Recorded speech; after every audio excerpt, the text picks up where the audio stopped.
Welcome to the Facts versus Feelings podcast. I'm your host, Ryan Detrick, and I'm joined by my co-host, Sonu Varghese. Cutting through the noise in 30 minutes each week with Ryan Detrick, Chief Market Strategist, and Sonu Varghese, VP Global Macro Strategist. Taking out the boring and helping investors focus on what really matters. A quick note before we start the show. Investment advisory services offered through CWM LLC, an SEC registered investment advisor. Carson Partners, a division of CWM LLC, is a nationwide partnership of advisors. Hey everyone, the very first Facts versus Feelings of 2025 starts right now. Ryan and Sonu, and we are really excited to be joined by our friend, colleague, all-around good guy, Mr. Phil Pearlman. I don't know what I was calling you there. Phil Pearlman. What was the title we wanted to use, Phil? We just went for a while. What do you want to call? This is your podcast. What should we title this one, Phil? What will we go? We had some good ideas. Well, you know, mostly advisors are watching this. And so I true. think we go with Thriving Advisor with Dr. Phil Pearlman. Boom. Boom. Okay. There it is, the Thriving Advisor. So, All right. so much talk. Yeah. So, Sonu, so just so everyone knows, we are recording this before the holidays all start, a little early. But I said, there's nobody better. So I heard you with Ritholtz a week or two ago. That was awesome. I said, oh, man, it's time to have Phil back on the podcast, talk about goals and how to stick with them and how to thrive and how to eat healthy, work out, make some money, all that stuff. So, Phil, we're just excited. I don't know the last time you were on with us. Let's just say it was a year ago. I don't know. What have you been up to? What have you been up to, Phil? I'm trying to run fast, eat clean, and help people. That's my whole reason for being. And so I'm growing. I founded the Pearl Institute. It's been a couple of years already. Yeah. And really, I'm just growing it. I got it like a whole new set of programs coming in 2025 and a new website and blah, blah, blah. And it's going great. And really, I've got to a point in my life where I can help other people out. And that's a huge goal of mine. Like, I'm a helper person, and that's what I love to do. So that's what I'm doing. I'm just following my bliss. Well, one more kind of housekeeping. What's your exact title, Phil? We like titles around here. What is your title? Do you have one? What do you do? I'm founder of Pearl Institute. Perfect. Okay. All right. Well, go. Sonu's down in Florida. Any advice for somebody in Florida right now? Stay out of the sun. Stay in the sun. What advice for Florida? Walking around. Get yourself out early in the morning. Okay. With the first sunlight. Get outside. Move your body. Get some sun. Don't hurt yourself, but definitely get some. Soak up the vitamin D. It's all beautiful. You're loving it. And that's it. Have some good meal. Have some seafood, bro. You're on the coast. Get a little seafood going on. I just had some fried fish I don't know if fried is good, but I did have some fish for lunch. So by the pool, my kids are at the pool. And I was like, oh, that's fish and chips here. So I'm not the healthiest thing, but there was some fish. So there you go. Yeah. For dinner you'll go grilled. There you go. Yes. That's you're inspiring me. And I was just saying before we started the episode that I have a standing desk over here. So I'm actually standing. I was like, Phil's inspired me already. Great. Standing desks are great, by the way. They are great. Sitting, the less you sit. One too, right? Are you standing as well? I'm standing, baby. Right, there you go. That's what I did. Yes. Go ahead, Ryan. So, Phil, so many things I want to talk about. I don't know how we want to start. I mean, I was glancing at your Twitter feed. It's just so powerful. There's so many things you have. One thing it looks like you're doing today or soon is talking about phone addiction, and I know you're going to talk a lot about it, but it is a legit thing. I see it with my kids and everybody. How can we help ourselves with phone addiction in 2025? It's 400 million times worse than people even realize. We have had our brains co-opted by large technology companies, and these companies are only getting larger. They're only getting smarter.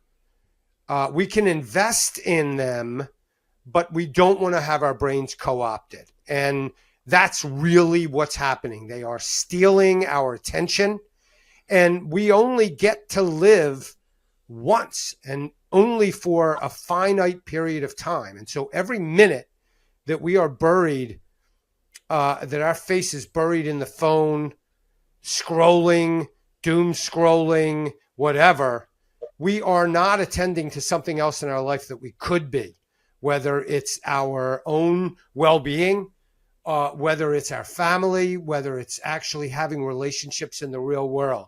So I can't possibly state enough how important this is and how little it's in the market. So in other words, people are just kind of going on their lives and they're just burying their heads in their phone, spending so much time there and not really worrying about it, not really thinking about it, not really caring about it. And so it's really bad.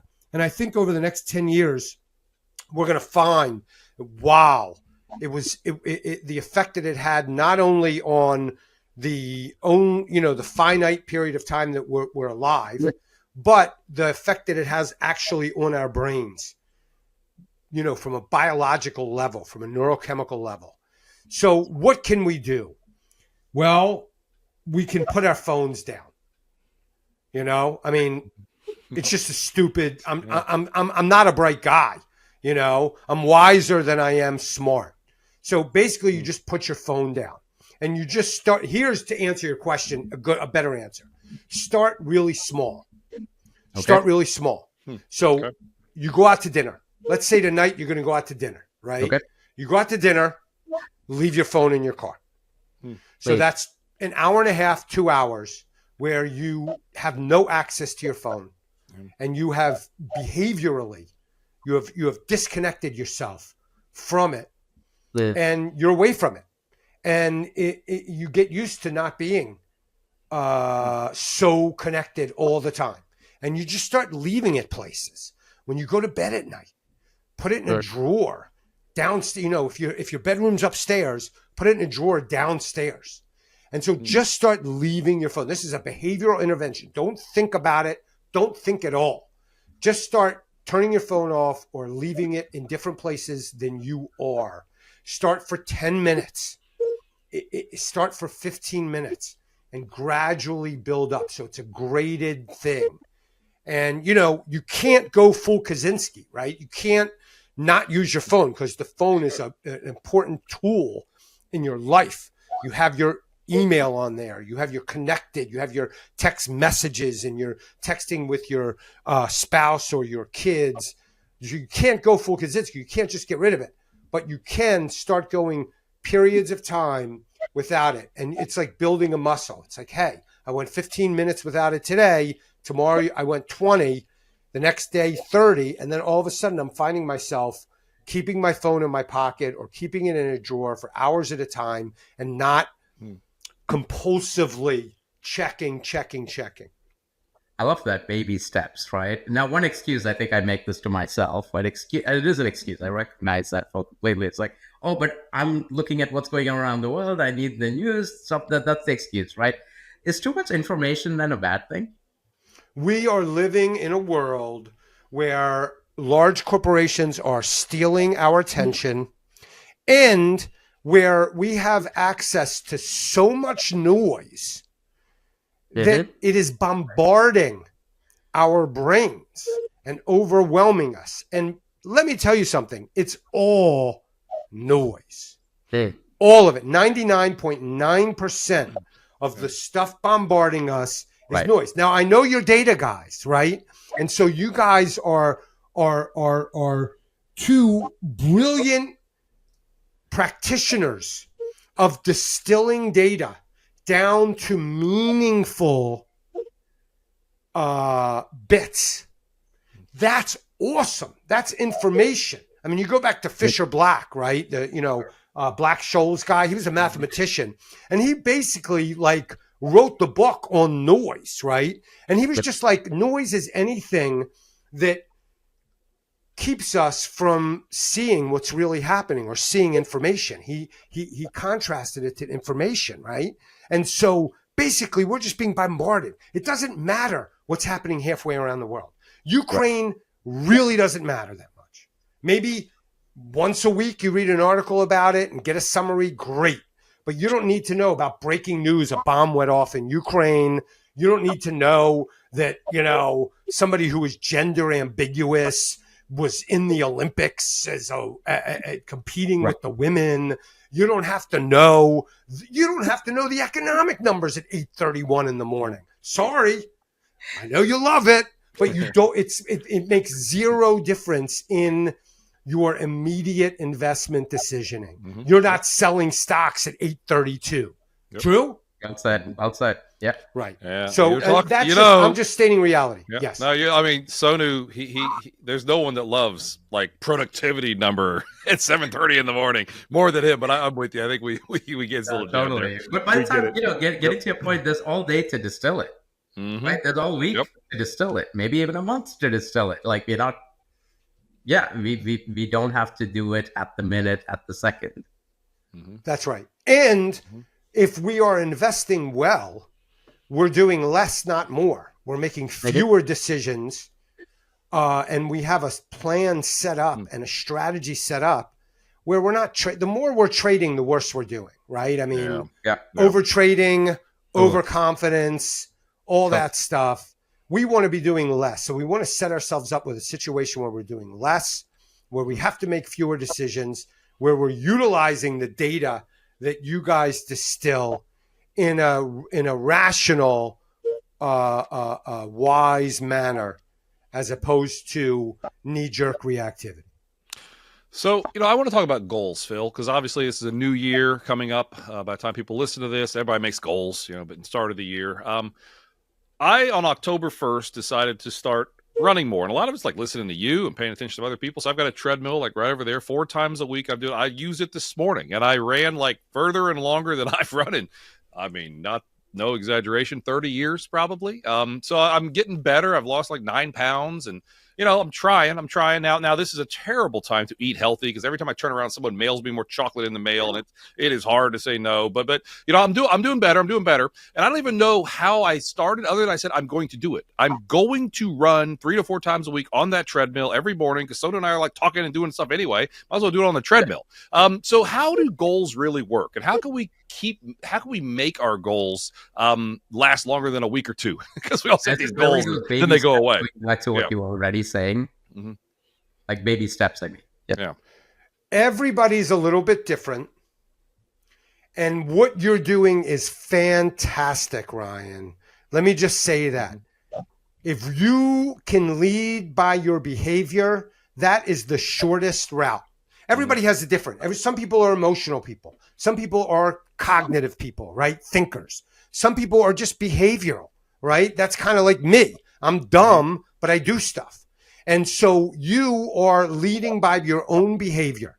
Just keep doing it, man. Keep getting on the treadmill and just keep running. When it gets nice out, go outside and run.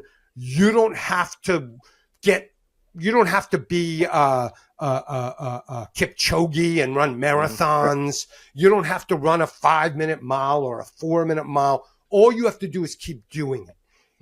The only and what will happen is there's only 4 elements to good health, right? So there's 8 million books about our health. Wow. And they're all complicated and they're all difficult to understand. And they all use big words like mitochondria, and none of them are important. All you have to know is 4 things. Move your body, and that's what you're doing. Awesome. That is your gateway drug, right, to health. You just keep doing that. Number 2, listen to your body. So if you get up one day and you're like, I'm feeling something, take one day off and then go back again. So that's number 2. So 1 is move your body. 2 is rest when you need it, get a good night's sleep, and also rest when you're hurt. Number 3 is eat good foods, eat real foods that have very few ingredients, things that don't come in boxes. All of it is common sense. Eat chicken or eggs or fish.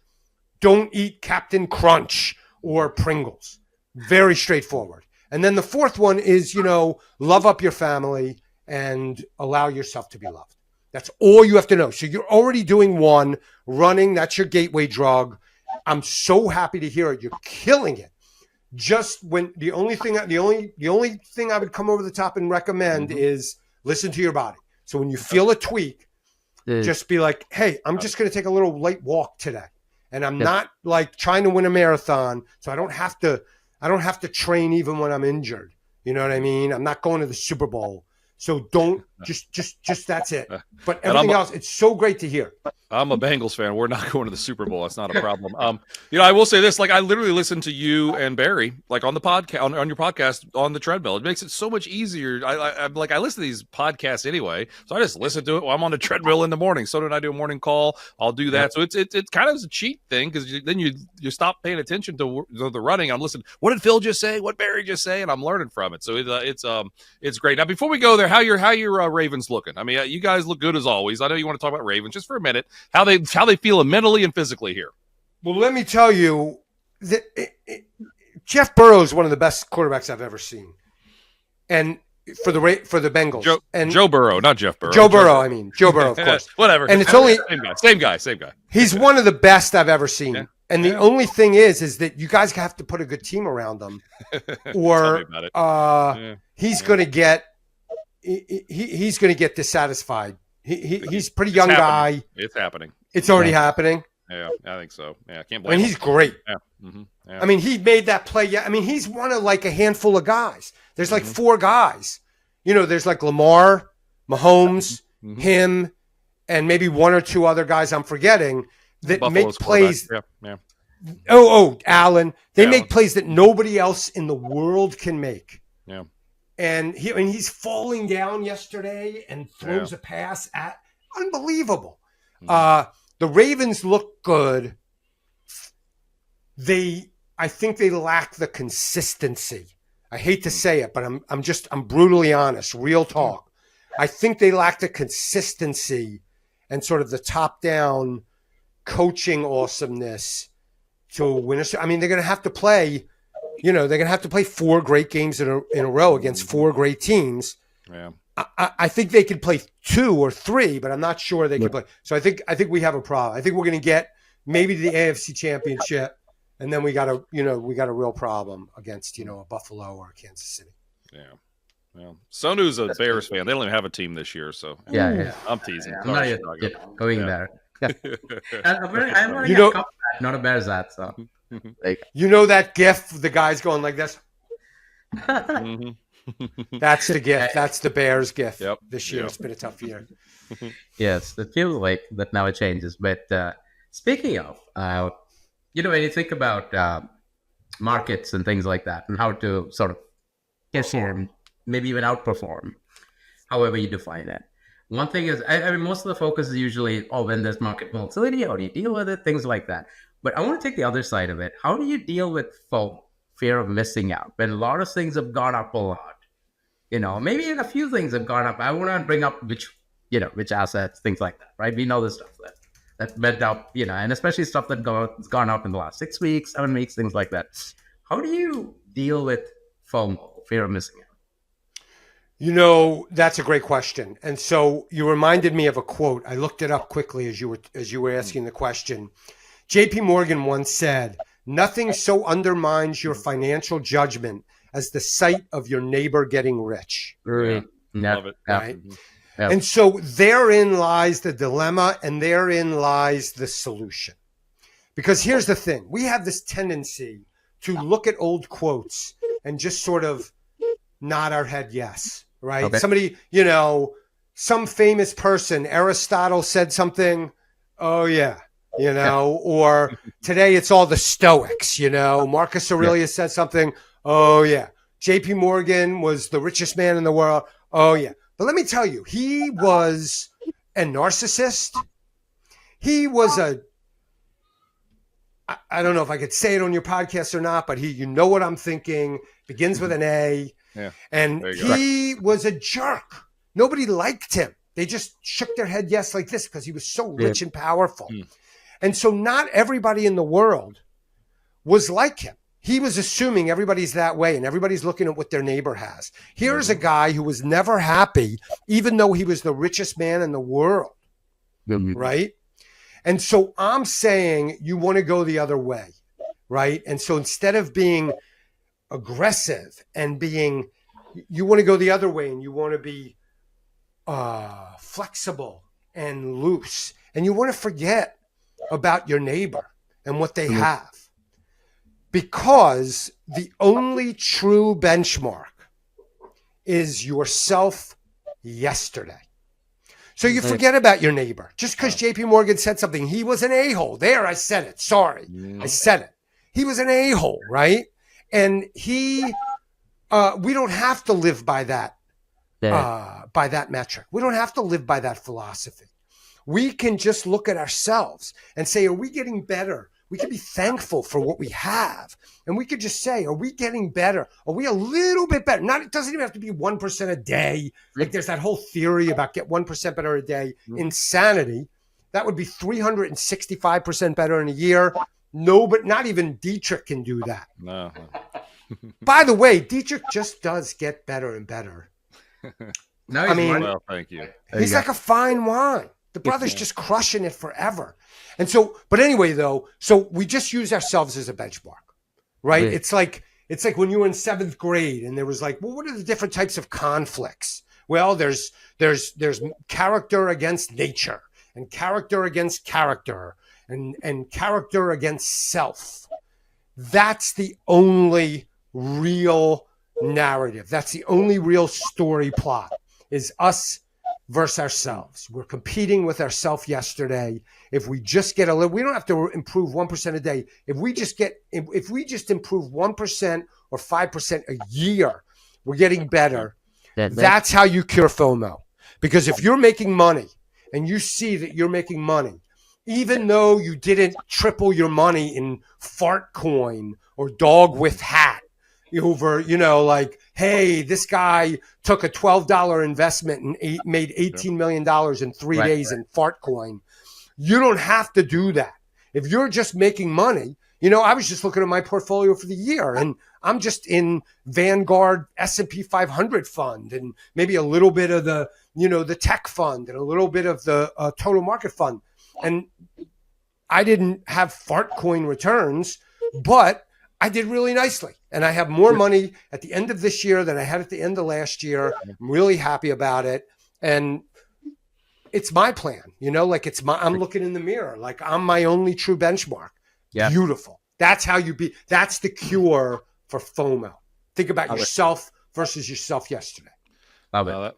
That was awesome story. I mean, I think we've known each other for well over a decade now. I guess I was using Twitter back then, started using stock Twitch. You and Howard reached out, so known each other a long time, and I've enjoyed watching you also kind of change. And I love the way you're helping people now, helping first. Not that you weren't before, but just exciting to see the evolution of Mr. Pearlman. And you did mention Fartcoin and some of that stuff. Not a recommendation. You do a weekly podcast called Trends with Friends with Howard Linzen, JC Pretz, Michael. I forget Michael's last name, and you. Michael Perek is incredible. Michael Perek. Oh, he's like the smartest guy in the room. I mean, he and Sonu, my goodness. You imagine those two in a room just talking about anything, it would be pretty high level. But I love that podcast, so check that out if you guys don't.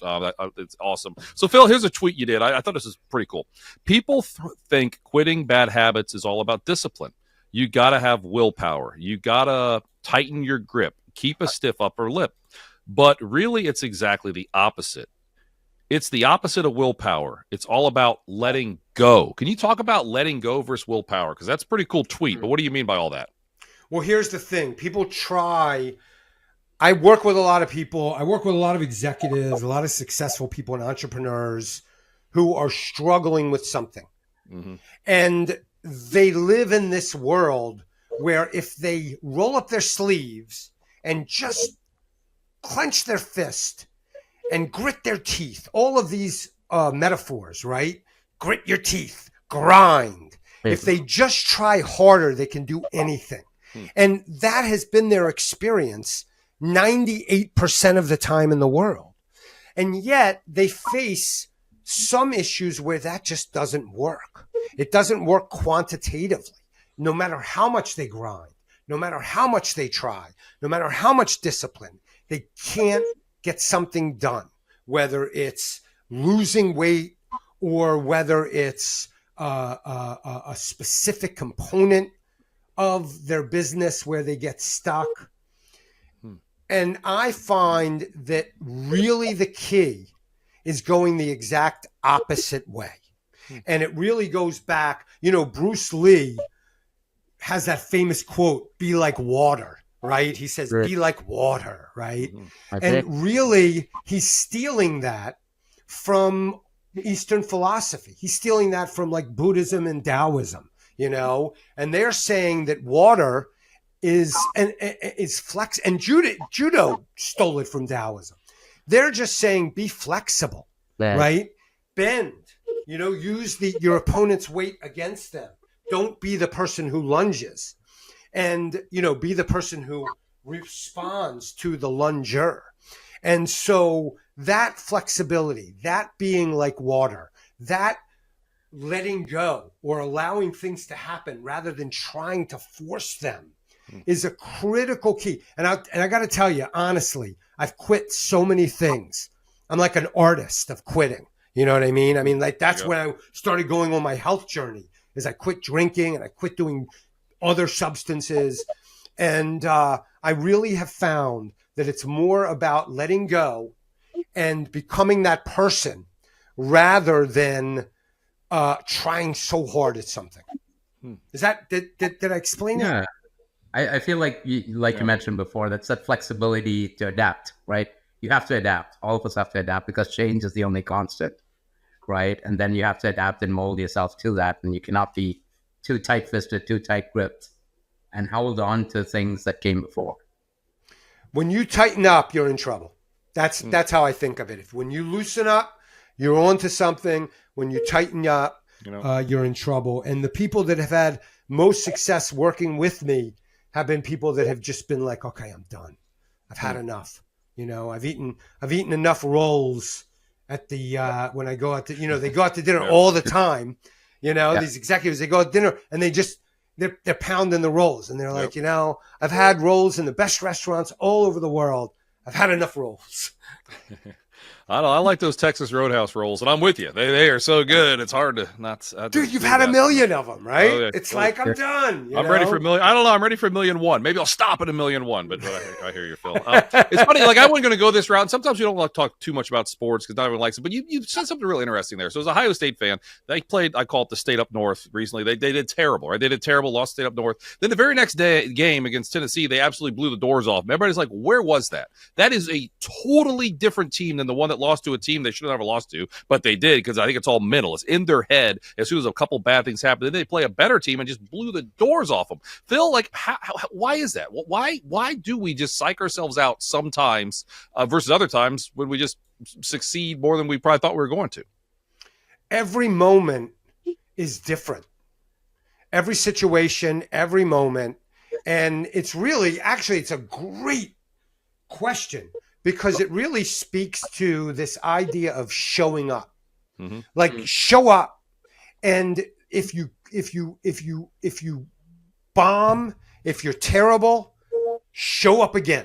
Mm-hmm. Like let's say you go running, you get on the treadmill today, and you're like feeling sluggish. You didn't sleep great last night, and you're slower than normal, and you're really tired.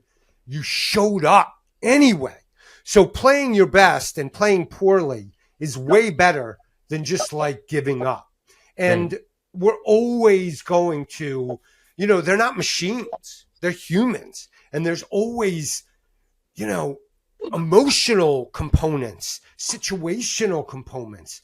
Everything is different every day of our lives. So you never know. Maybe early on in the game, they made a mistake and then that got in their heads. So every time is completely different. We're not machines. We're never going to be perfect. Just the important thing is, and really the implication of your question is, just show up again. Yeah.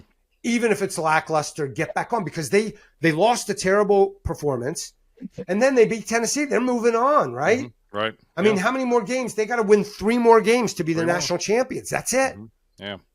Yeah. The way they played against Tennessee, who knows? But who knows? By the time you listen to this, they've lost to Oregon. Doesn't even matter. But still, just fascinating the difference between those last 2 games. Go ahead, I want to come back to, you mentioned the human context, but just sidetrack a little bit. I imagine you don't care about, do you care about whether we stick to daylight savings time or the standard time? Or is that just, like noise? It's total noise. Okay. It's total noise. There's this idea in economics, in behavioral economics, called mental accounting. Right. And the idea there is that we make these arbitrary piles of money for different things.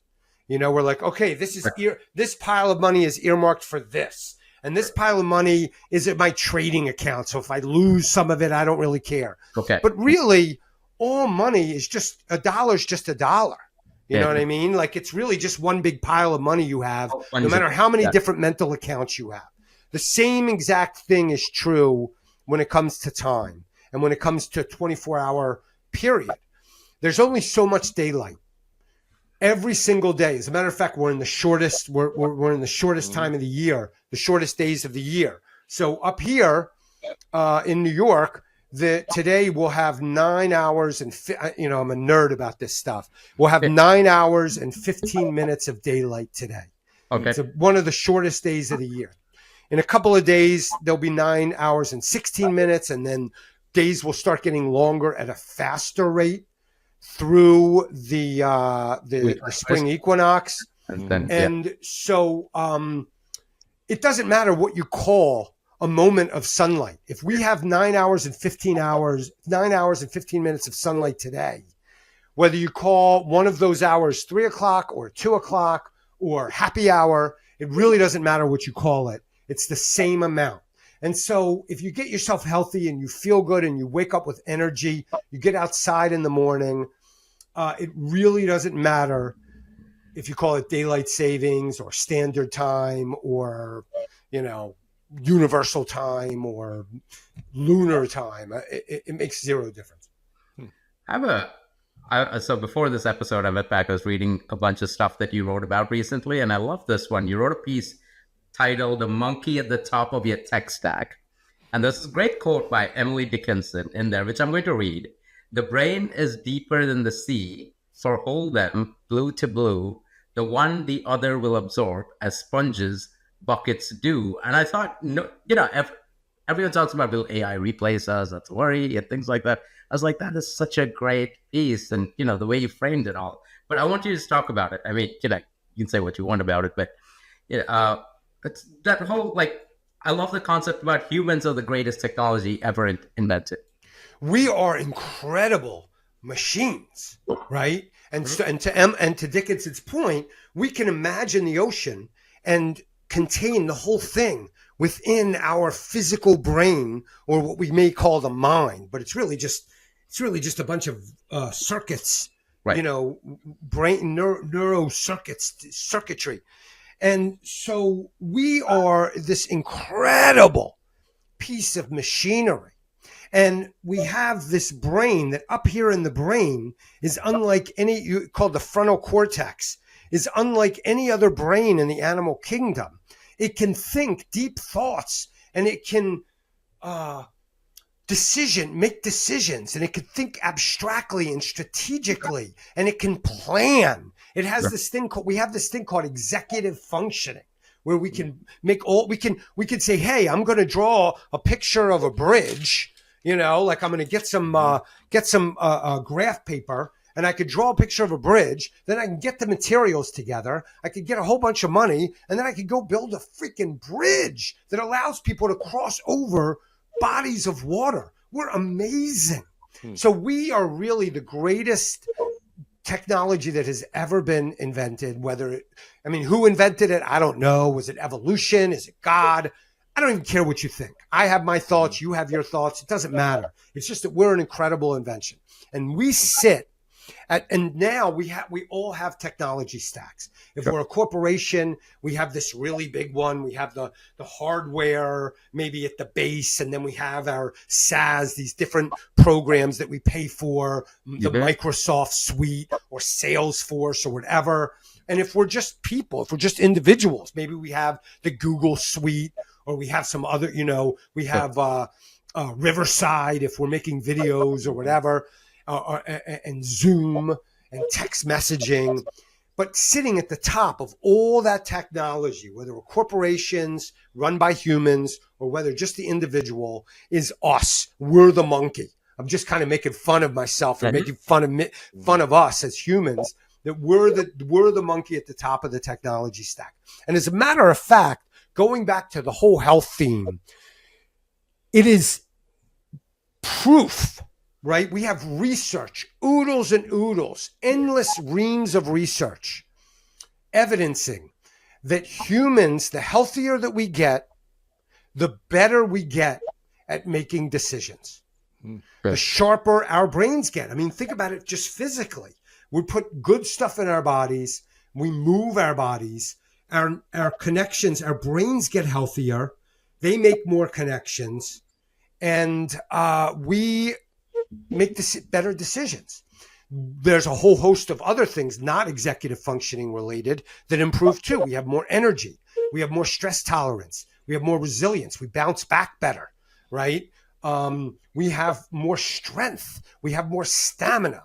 We have greater ability to focus. All of these features that I am listing out here improve with our health. And so that monkey at the top of the technology stack, you watching this right now, will get better. Your technology stack will improve as you get healthier. That was really the point of the piece. Like you're the monkey at the top of the tech stack. Love it. No, that was awesome. Let me just read something real fast. If you want to hear the latest from us, don't forget to subscribe to our podcast. You can also leave a review. We love your feedback. And again, this was episode 116, The Thriving Advisor with Dr. Phil Pearlman. Phil, I mean, we're almost at the end. It's amazing how fast this goes. I want to give you a chance to kind of promote the stuff you're doing again. Talk to us a little bit about Pearl Institute, where people can sign up for. And I mean, I guess, do you do like consulting work in a way if somebody wants to learn a little bit more? And we work with financial advisors. How often do you work with financial advisors? Promote yourself, Phil. Thank you so much for allowing me to do that. I appreciate it. I work with a lot of financial advisors. I work with a lot of executives in the advisory space, and I work with them on really, I created this concept and program of Thriving Advisor around that. I work advisors. Being an advisor is a challenging profession. And there is a lot of stress. 2022, right? How many out of how many years is there a bad market? Once in every how many years is there a bear market? Well, like 3.5, I guess, technically. Yeah. Once in every bond bear market. I think that's what that's what made it so bad. Yeah. There you go. And so if you have a 30-year career, you're going to have 10 bear markets you're going to have to deal with. And they're very stressful if you're an advisor. And you have to work with clients, and the impression that you make is a huge part of it. And so the work I do with advisors very often focuses on getting healthy to improve performance. So Thriving Advisor is a performance model. You can reach me by going to philpearlman.com. You can find my newsletter there, Prime Cuts newsletter, where you guys were asking me questions about things I've written recently. You could find my bio there. You set up a free consultation.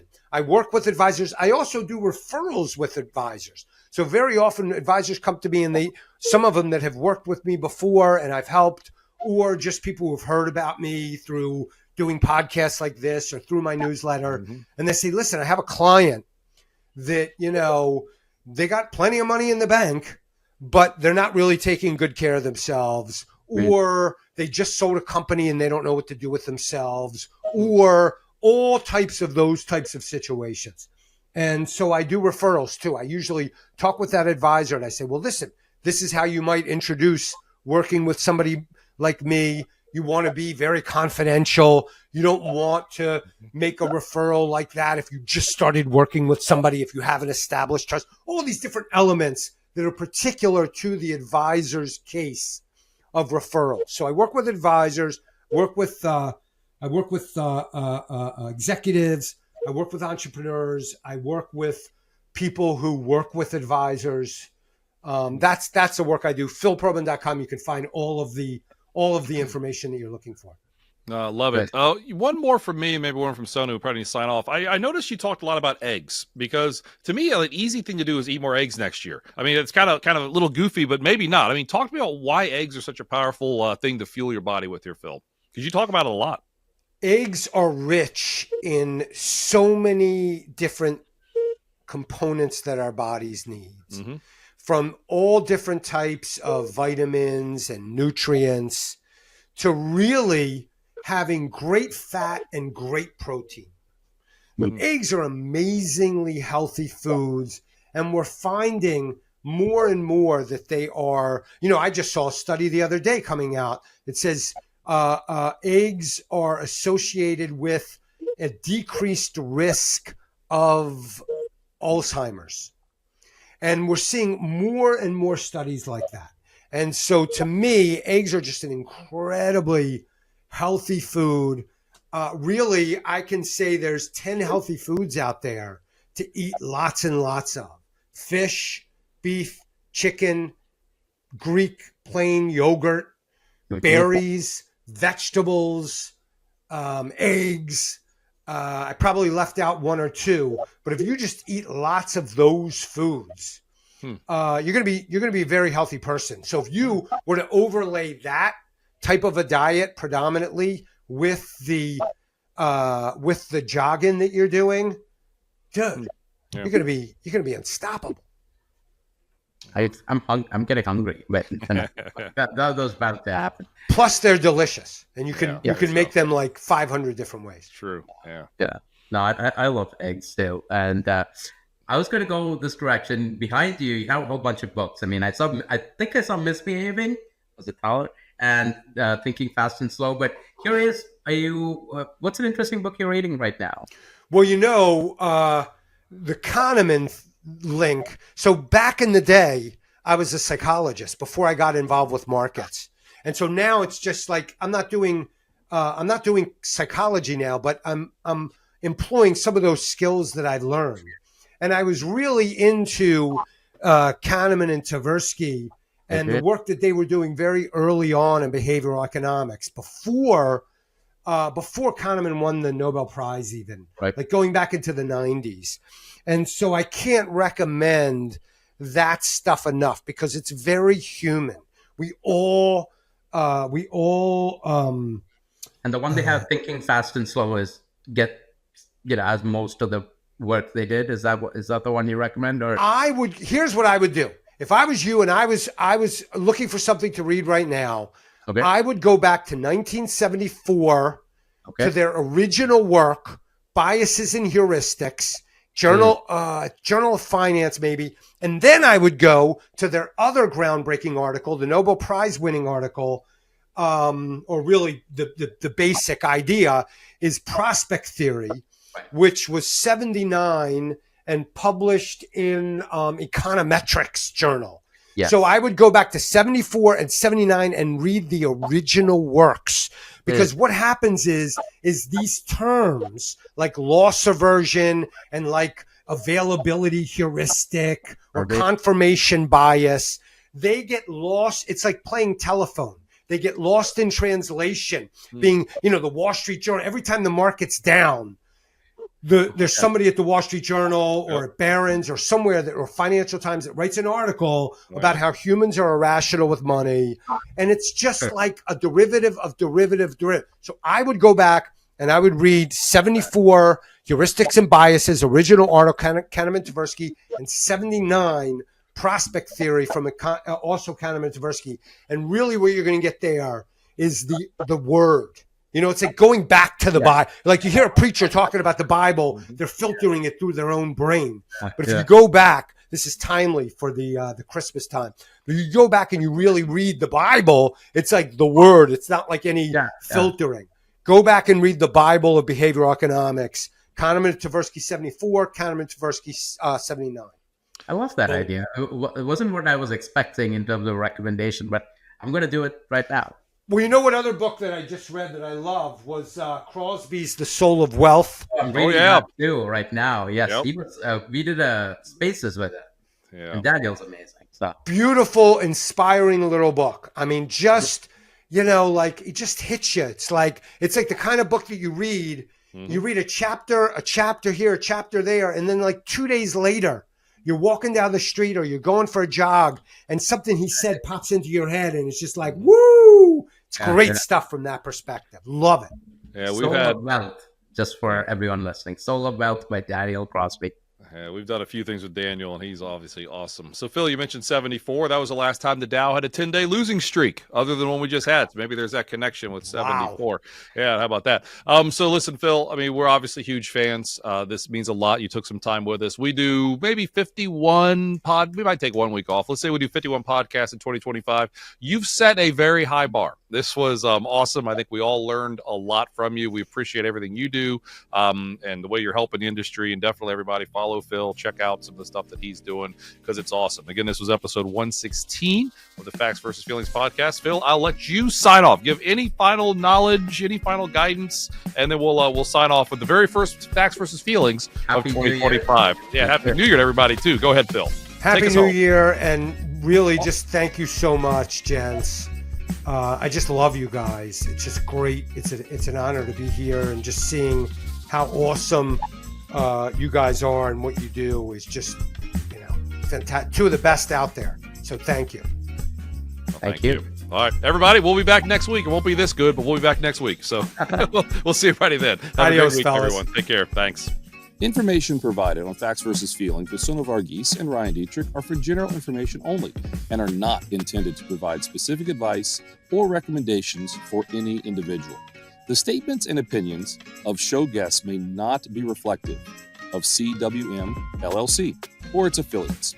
Past performance is no guarantee of future results. All indices are unmanaged and may not be invested in directly. Investing involves risk, including possible loss of principal.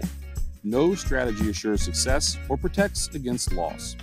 To determine what may be appropriate for you, consult with your attorney, accountant, financial or tax advisor prior to investing. Guests on Facts versus Feelings are not affiliated with CWM LLC.